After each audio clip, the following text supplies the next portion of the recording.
I am going to tell you why we are heading into financial meltdown.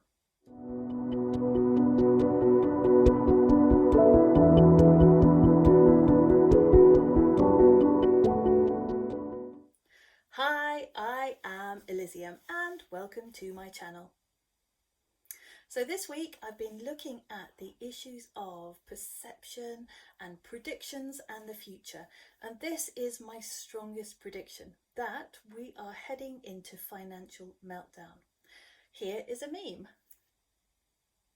So this meme shows dinosaurs and you can see that they are looking at an economic disaster heading towards them.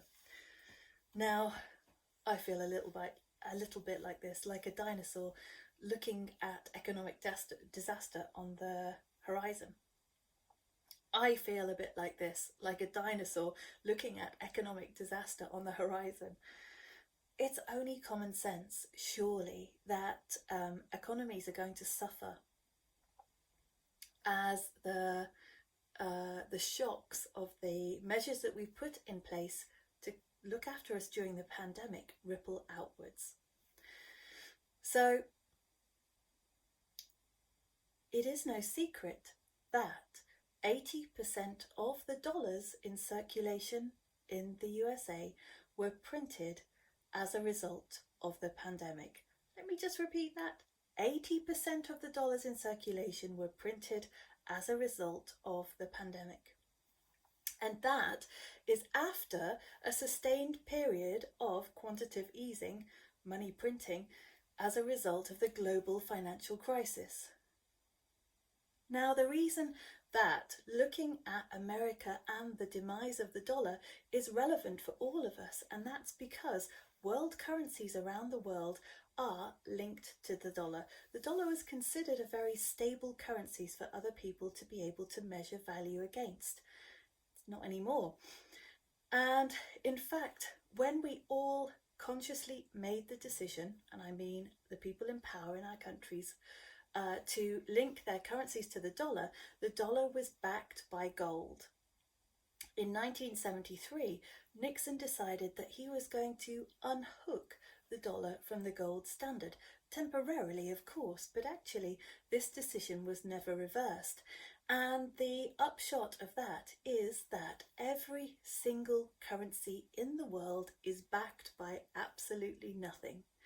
Now, that isn't necessarily a problem because money can have the value attributed to it. And if we all agree that this much money is worth this much stuff, then it's not necessarily a problem. But it is a problem when you flood economies all across the world with extra currency. The effect that that has is it devalues the buying power of the money that we have in our pockets or in our savings. And when you've got that happening at the same time as the cost of goods and services increasing, for me, it just inevitably ends in a huge financial crisis. Now, I might be wrong. I'm not an economist and I'm certainly not a financial advisor, but common sense says that we are heading into a deeply troubling economic time. So what can you do to protect yourself? Well, I mean, I'm not going to tell you where to put what savings you have got, but you can educate yourself in order to lessen the impact of what might be coming. It's also a good idea to make sure that you have enough food on hand to get you through those really difficult times, as there could be disruptions in supply chains, particularly related to the rise of cost of oil, for example, and the difficulty that we've got transporting goods across the world. It's a good idea to make sure that you're growing some food so that you at least have something to sustain yourself, and to think about changing the way that you shop and changing the way that you eat in order to concentrate on locally sourced products and in a way that maybe thinks about how you can barter or exchange goods and services with people locally. And actually, that is exactly what our technology, YouTopian, lends itself to. So if you hadn't heard already, YouTopian is a philosophy that has spawned technology, and it allows communities to be set up that have common interests, and people who engage in those communities can earn a virtual currency for simply being involved. That means that, for example, in our writers, readers, editors and illustrators community Scribal, if people are active on the platform, they're talking with each other, they're sharing work, commenting on work, being creative and being very active, that their balance of salt and pepper, our virtual currency, is going to increase. The advantage of that is that if people want to pay for a good or a service online or in person even, that currency can be used to pay for that. So if a writer wants an illustrator or an editor, then that exchange can happen on the platform for the virtual currency.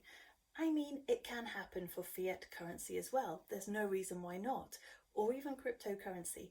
But the fact is that you get paid for engagement, and then you can exchange those credits with other people. And as more and more utopian platforms come online, that ability to cross platform with cross communities and to trade with each other will grow.